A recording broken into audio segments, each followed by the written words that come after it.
Hello, everyone, and welcome to another Monday Motivation. I'm your host, Daniel Kurkowski, joined, as always, by... That's right.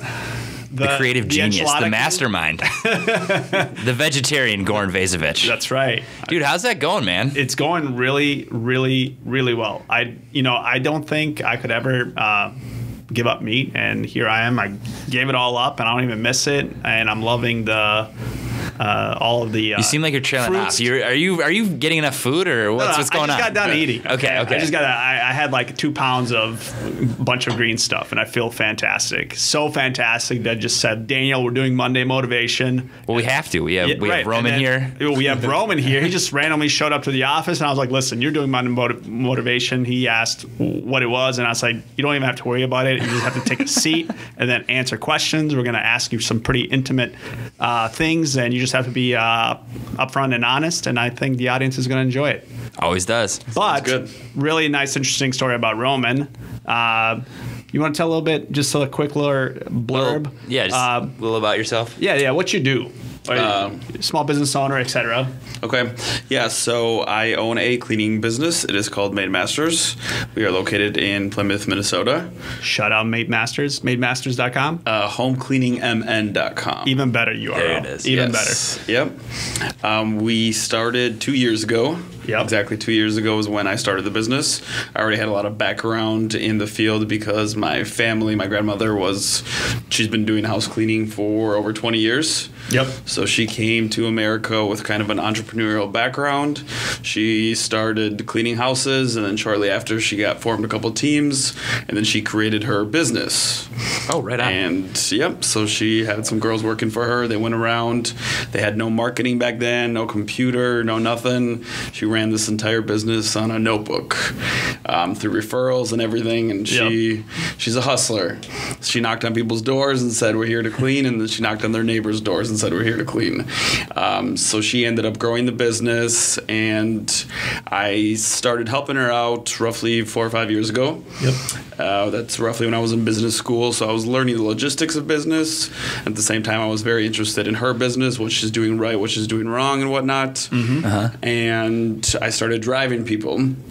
She had a few cleaners working. Time out. So, while you were in business school, your grandma was still running her business? Yeah.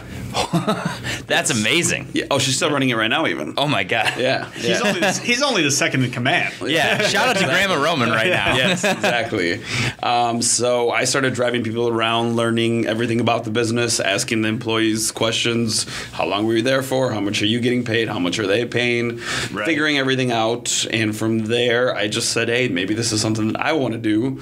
So I started helping her out with marketing. We came up with a logo, with a brand, a website. We had a presence online. Which would all be linked in the bottom of the description of this podcast. Yes. That's right.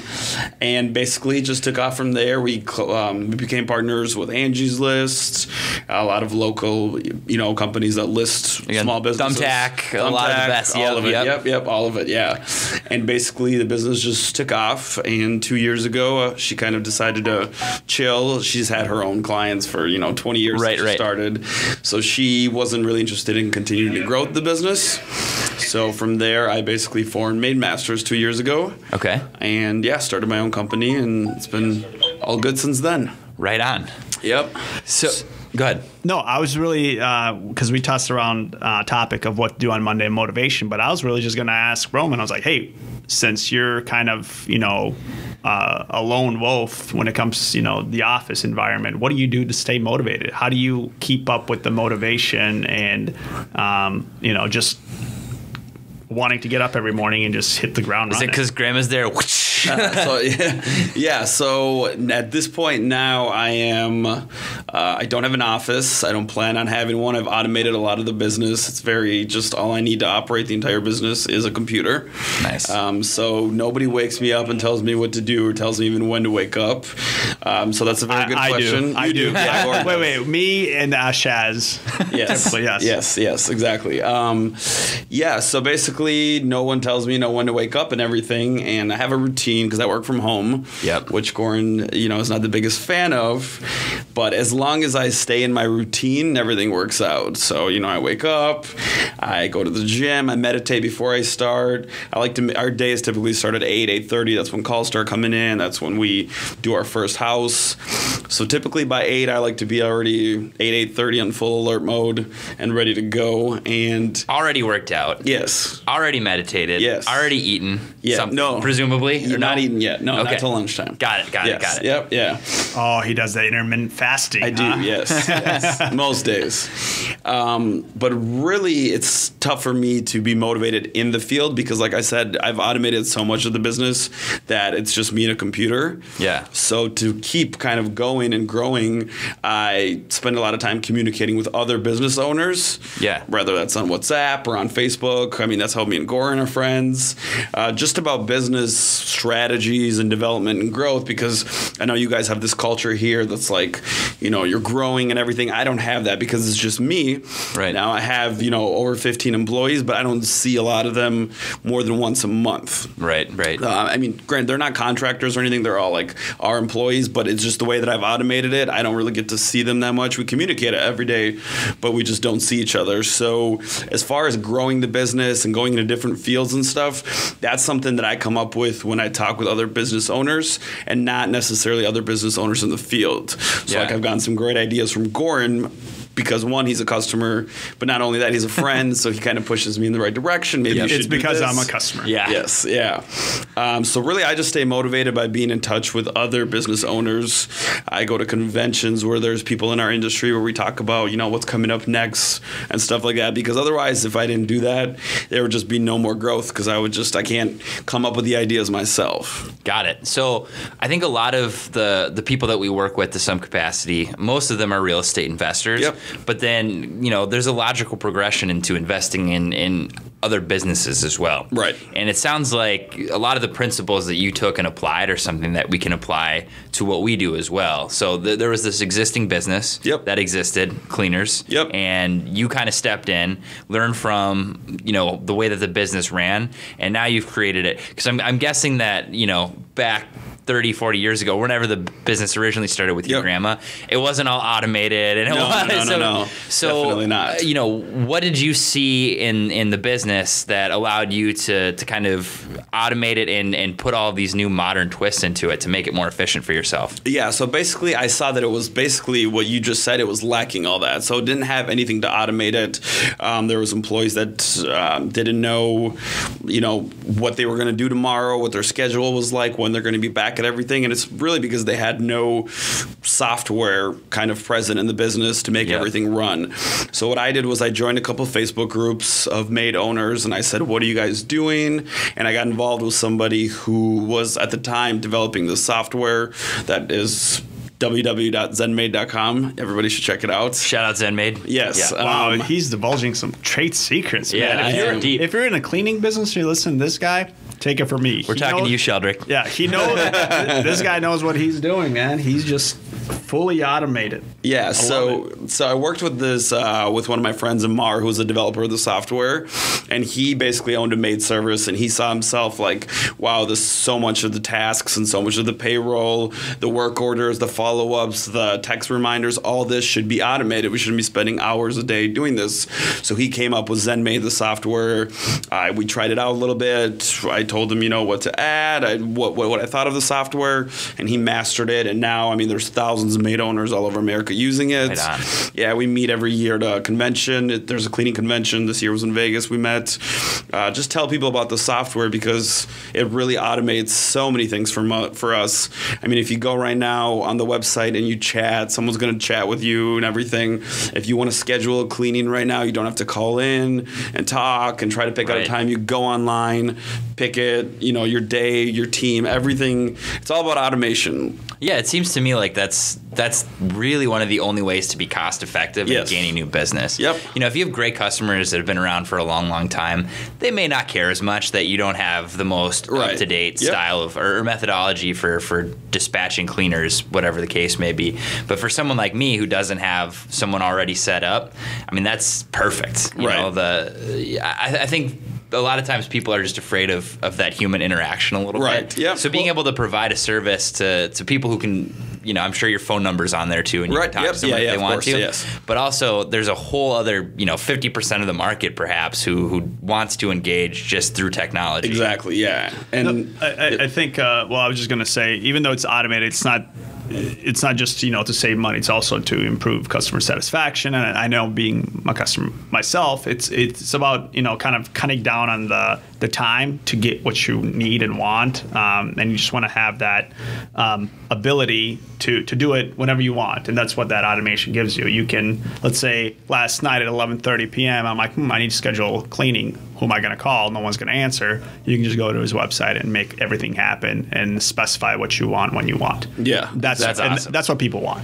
Yep. Yeah, and it comes down to being a time factor, and that's really how our business is growing, how it's continuing to grow in our entire industry. Because as we move into this world that is busier and busier, and people are having less and less time to freedom, they realize, hey, it's Saturday. I don't want to spend my Saturday cleaning my house and spending 8 hours doing this when I can just have a service come out and do it. And then there, it's all about valuing your time, and it just makes a lot of sense to a lot of people to just pay this amount, get it done with, and have that freedom. That's really what it comes down to. And also, we also tell people, people say, why should we use your service? Why should we even have a cleaner? Besides the fact that we're just going in this time where people have less and less free time, we're very experienced. We know the right product. We know everything. I always say, certain people should not be doing those tasks. If you're a dentist and you're saving people's lives with their teeth and all that, you shouldn't be cleaning, fall, and potentially hurt your hand, and then now you're completely out for 2 months. Definitely leave that up to us. So yeah, that's basically what I couldn't agree more. I agree. I have a friend who's in the industry, yep. and she does our house every month or whatever interval is really required. Yep. But man, that's one of the best investments I've ever made. Right. Oh yeah. Frees up. I mean, she does it in 4 hours, but it would take me probably 7. Right. So it just gives me an entire extra day every month that I can devote to either doing something that I want to do, or I can roll it back and reinvest that time into my business. Exactly. Right. Yep. Yeah. So I think that's fantastic. So now going forward, you started the company 2 years ago. Yep. You're up to 15 employees. Yep. Are you going to continue to scale through this specific model? Or are you looking to branch out into other markets? What's the future look like for you? Yeah. So right now we are starting to look into, we're still sticking to cleaning in general. That's going to be our main focus. Yep. But there's so many different branches and aspects of it. So right now, for example, in January, we are launching our new carpet cleaning business. Okay. So now what we do is we just vacuum your carpet, but starting next year, we're going to be going in there with the tools, the trucks and everything, the heat, and we're going to really do a deep cleaning of your carpets. Also, I found, I'm sure you guys have heard this all the time, anybody in business has, but you spend 80% of your time focusing on 20% of your customers. Yep. So we kind of did, we looked at all our clients and we said, hey, we're spending X amount of time on somebody who gives us $100, and then we're also spending that exact amount of time on businesses that give us $1,000. Right. So we're trying to now focus on working with other businesses more than just other people in general, because we found we have a good relationship with other businesses. So we're kind of switching our engines to work more towards B2B kind of transactions. Yeah. They give us much more work. It's more frequent. And like I said, we spend the same amount on those people as we do as somebody who gives us, $120.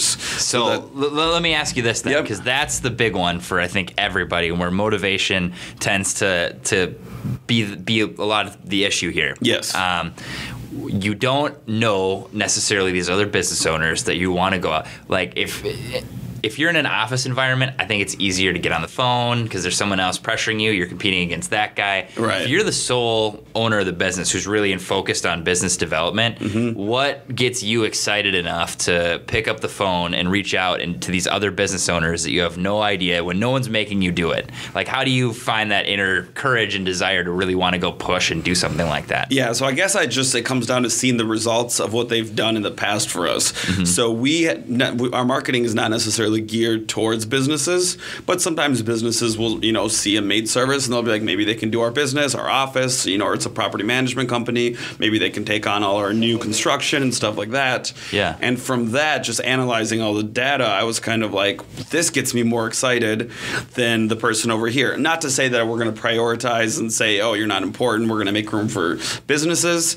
But it's just, when one person approaches us and says, hey, I got 80 houses I need clean, it's a lot more exciting because now we have to gather a new team and everything. Right. Versus somebody who says... It's immediate growth. Yeah. Yes, it's immediate growth versus somebody who says, I have an apartment that needs to be cleaned twice a year. Yeah. So let me rephrase my question here. So I think it's very easy to get caught in the trap of servicing existing business as a business owner or self-employed person. Even we'll put it back to real estate agents, etc. Right.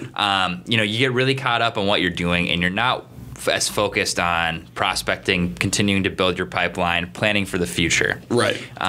Just because it's not required. There's no one standing there forcing you to do it at some point. Exactly. And yet, here you are doing that by yourself with, the sole mouthpiece for this message that you're getting out to people. And it's also intimidating, right? You can get people say no to you. People can hang up on you. Like, I guess how often are you reaching out to new people, trying to form new connections, stuff like that? How are you doing it, and how do you encourage yourself to want to do it? Right. Yeah. So as I don't know if you know or not, but me and Goran, we both, I think that's where we met actually, at Tony Robbins. That's kind of how we got introduced. Okay. Yep. Yeah. So at the Tony Robbins Business Mastery Program that we attended last year. Yep. This year. February of 2017. Yes. Got it. Yeah. Yeah. A big message that I took in from that was Tony said, what business are you in and what business do you want to be in? Mm-hmm. And who's your real customer? Like what customer do you really want? So from that, at that time, I was like, oh, well, we're just a maid service. That's what we do. We clean houses. And then his whole message was, what business do you really need to be in? So that's when I came back and I started working more with, talking to people online. I'm in a bunch of mastermind groups on Facebook. I said, who is our perfect customer, essentially? And everybody said, when you work with businesses, the margins are significantly greater, the jobs are much bigger, and it's just, that's who you want to work with, essentially, just to grow faster.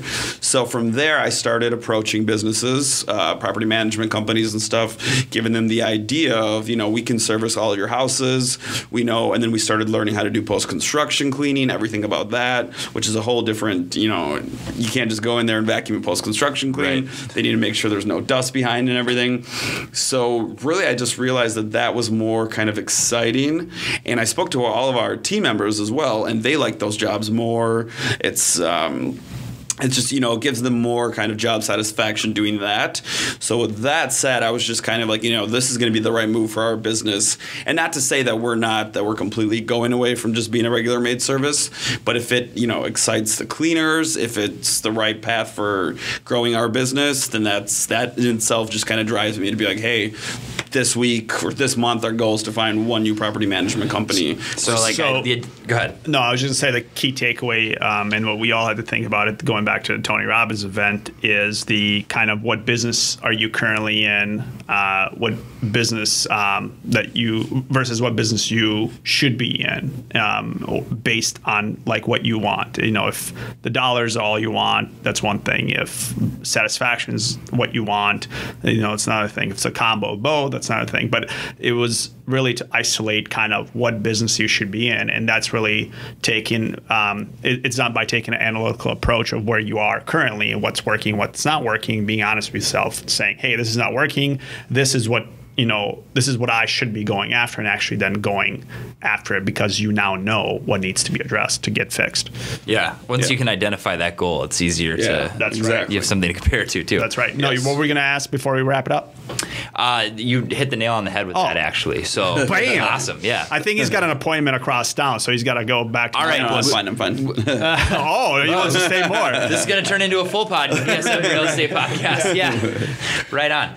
So thank you so much for being here, Roman. Thank you for having me. Sir. We're going to make sure we have links to everything in the I already did. Yeah, if you're on VSM Instagram, I'm already doing a swipe up linking to your direct website, so everybody that's watching all our stories can directly engage. Hopefully, get some ROI on this. Awesome. Perfect. All right. Thanks for listening, everyone. We'll see you next week.